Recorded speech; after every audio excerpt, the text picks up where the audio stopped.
En la sabana africana, los leones son animales que eh, obviamente son predadores y viven de lo que cazan. Cazan en manada el- y fundamentalmente las leonas siempre cazan en grupo, mientras que los leones machos a veces cazan en grupo y a veces cazan solos. Cuando un león caza solo, debe regresar a su manada, a su familia, a su pompa, con su presa.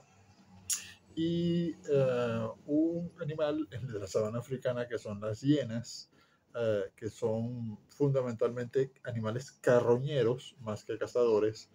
eh, Entre sus principales estrategias para obtener alimentos está el atacar a otros predadores que cazan solos, como el leopardo, como el chita, como el león macho cuando caza solo.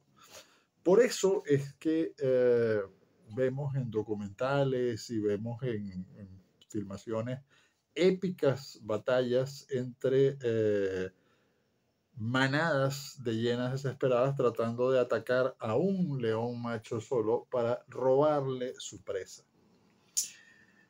Y esta es la razón fundamental por la cual la épica del león libertario argentino Javier Milei toma la idea de la batalla del león contra las hienas, del león solitario contra las hienas.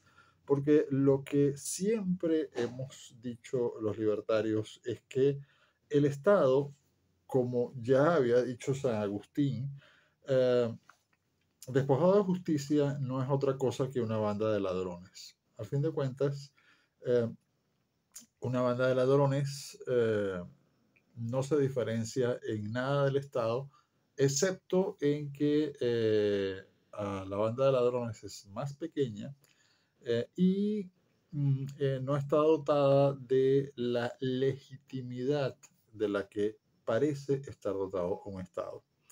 Cuando el Estado pierde de alguna forma esa legitimidad, se revela ante sus gobernados como una banda de ladrones. Y eso son los impuestos. Los impuestos fundamentalmente son un robo. Podemos aceptarlo cuando es suficientemente pequeño y cuando el Estado cumple con su parte.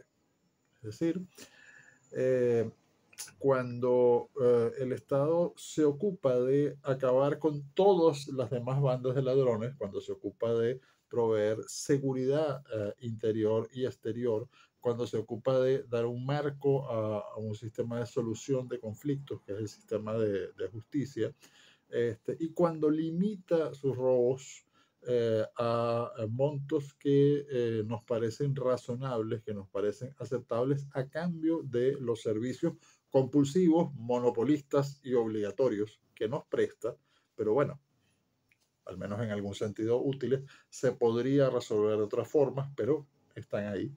Cuando cumple el Estado, quienes nos gobiernan, el Estado no es un ente etéreo, el Estado son las personas que nos gobiernan, y el Estado no somos todos, el Estado son quienes nos gobiernan, la población no es el Estado.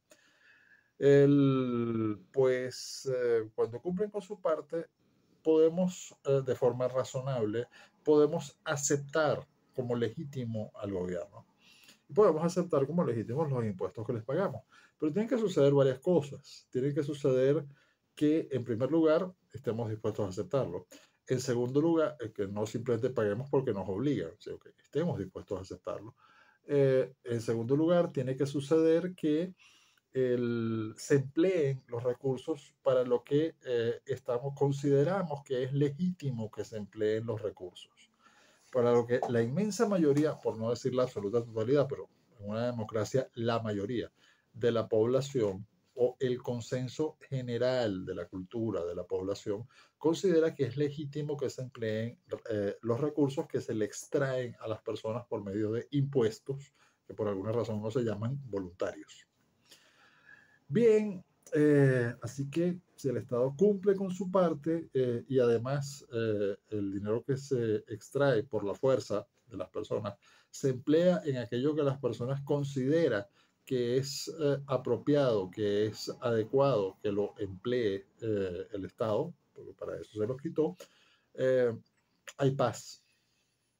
Hay un cierto grado de respeto al derecho ajeno, que como bien dijo alguna vez don Benito Juárez, entre los individuos como entre las naciones es la paz. El respeto al derecho ajeno entre los individuos como entre las naciones es la paz.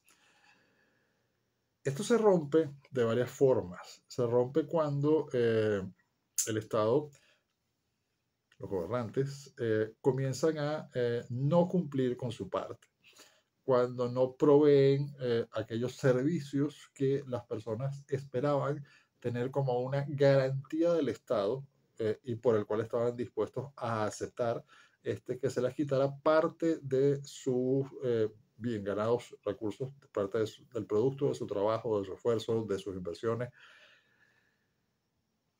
por la fuerza. Cuando aceptaron que estaban dispuestos a mantener a políticos, a burócratas, para que cumplieran con una parte de un trato implícito que se impuso de todas formas por la fuerza y que sigue siendo el de una banda de ladrones que en todo caso lo más que puede hacer para lograr legitimidad es acabar o limitar a todas las demás bandas de ladrones y pasar de ser un saqueador itinerante a un cobrador de impuestos estable. Bueno, cuando el Estado no cumple su parte, se quiebra la legitimidad del pacto para la población. Esa es una de las formas. La otra forma es cuando el Estado comienza a emplear, y repito, el Estado son las personas, el Estado son los gobernantes. Cuando comienza a emplear los recursos en aquello que a la gente le parece que no tiene derecho a emplearlos. Es decir, cuando se roban el dinero, cuando entra la corrupción, cuando entran los privilegios, cuando entran los negociados con los dineros públicos, cuando para incrementar la presión fiscal, crean nuevos impuestos excesivos, cuando se utiliza la inflación como una forma de impuesto oculto, que es el peor de todos los impuestos, eh, por el lado del cobro, pero por el lado del gasto, que era lo que yo había mencionado antes. Pues simplemente las personas están dispuestas a aceptar que el dinero que se le quita a todos, excepto a quienes están cobrándolo y beneficiándose directamente de él, para prestarle ciertos servicios a la sociedad, a la población, servicios de nuevo monopólicos, obligatorios, que se podrían resolver de otra forma, pero que por un principio de temor, de seguridad absoluta, las personas están dispuestas a aceptar como una provisión de servicios estatales forzosos y a pagarlos de forma también forzosa. Cuando en lugar de esos servicios que la gente está dispuesto a entender que son tan importantes que no están dispuestos a correr ningún riesgo de que no estén a disposición de todos, el dinero se emplea en cosas que son absolutamente secundarias, que nadie considera indispensables y que atienden únicamente a los intereses privados y directos, a los privilegios de ciertas personas, es decir, a mantener, transferir recursos a personas privadas para cosas que sin esos recursos transferidos, tomados de forma convulsiva y entregados también de forma obligatoria, no habrían podido obtener esos recursos, pues la gente comienza a entender nuevamente que los están robando y comienza a percibirse a sí mismo, y por eso habla la épica del León Libertario Argentino, de Javier Milei, de la Libertad Avanza, del Movimiento Libertario Argentino, de despertar leones. La gente comienza a percibirse como ese león que está siendo rodeado de hienas que quieren arrancarle el producto de su cacería, ¿okay? Que quieren robarlo, que quieren matarlo inclusive, si no se deja robar. Pues esa percepción es muy correcta y esa es la gran discusión que se ha tenido en los últimos, desde que aparece Milei como una figura política importante en la política argentina, desde que crece el movimiento libertario hasta convertirse en la primera o la segunda fuerza política de la Argentina actual, el movimiento libertario por sí mismo. Ahora, el movimiento libertario, digamos, ampliado con el resto de la derecha, con el PRO, sí, ya sería la primera fuerza, indudablemente. No en el Parlamento, pero sí en apoyo político mayoritario. Pero la imagen es la misma. El problema es el mismo. Es el león que está siendo acosado y atacado por las hienas, y es el león peleando desesperadamente por la propiedad y por la libertad contra las hienas que quieren robar y tomar su parte. ¿Cuál es su parte? La parte que están acostumbradas a robar. ¿Okay?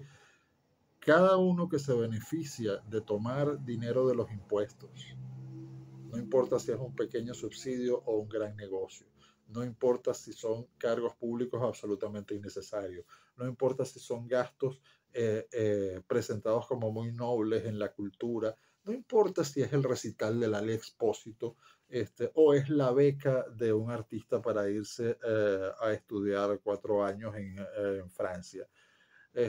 No importa si son los millones de privilegios de un empresario en créditos y en exenciones fiscales y demás, todo es lo mismo. Esencialmente se trata de que se está incumpliendo con el motivo por el cual las personas aceptan el robo del Estado. ¿Sí?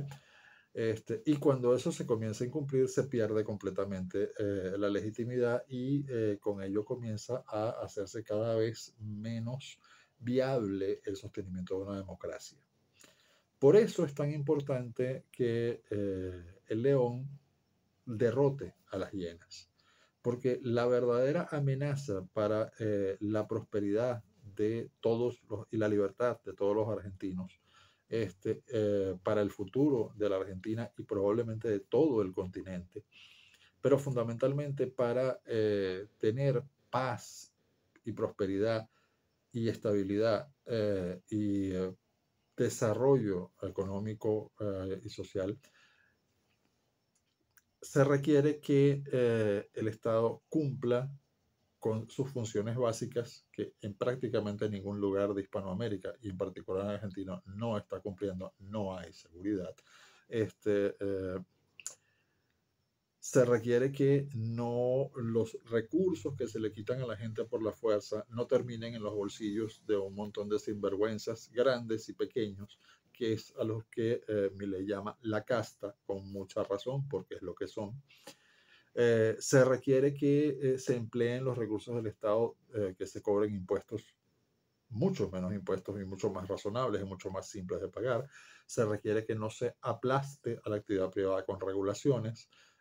Se requiere que los políticos acepten la desesperada necesidad de un cambio y renuncien a una serie de privilegios a los que no están dispuestos a renunciar, que fue lo que ocurrió en el Congreso con la aprobación inicial de la Ley de Bases y Puntos de Partida para la Libertad de los Argentinos, y de pronto cuando se llega a la discusión artículo por artículo para ver y se comienzan a tocar las cajas, los curros, los privilegios, eso sí no están dispuestos a votarlo y claro, el gobierno prefiere retirar el proyecto para dejarlos en evidencia como no los aliados razonables y dispuestos a negociar y a apoyar que decían ser, sino como las hienas que son, que están atacando el alimento de esos leones. Cuando hablamos de despertar leones, nos referimos precisamente a un pueblo que está comprendiendo que eh, el producto de su trabajo, el producto de su esfuerzo, le está siendo arrancado por la fuerza sistemáticamente, además de que se les está haciendo cada vez más difícil trabajar y esforzar por medio de un conjunto de regulaciones absurdas, además de que se comprenden que la promesa de subsidios y de apoyos y de ayudas siempre fue básicamente falsa, que ese Estado ladrón además es una estafa, porque es el que te rompe las piernas y después te regala las muletas y pretende que le des las gracias por las muletas que te regalan y que te olvides de que fue él el que te rompió las piernas. Pues bueno, esa es la épica batalla del león contra las hienas y por eso es que es tan importante verla en esos términos, porque cada león que despierta es aquel que comprende que todo lo que le están arrancando mediante regulaciones, mediante impuestos, mediante abusos de poder, eh, mediante coimas, mediante sobornos, mediante extorsiones, porque esas otras no son sobornos realmente, son extorsiones. Soborno es la voluntad de quien pretende sobornar. En realidad, la relación es la inversa. El ciudadano se ve obligado a pagar ilegalmente para poder hacer un trámite que por lo demás es obligatorio. Bien, pues es ese ciudadano que comienza a despertar y que comienza a ver el mundo desde el punto de vista libertario, comienza a entender realmente que sí, que él es el león que fue a cazar solo, y que todo ese aparato político de la casta, utilizando el Estado, son las hienas que se le lanzan encima para arrancarle el producto de su trabajo. Y por eso llegó la hora de rugir, ¿okay? Y de quitarse de encima a las hienas. Será una batalla épica, tardará tiempo, habrá victorias y derrotas, pero finalmente prevalecerá la libertad.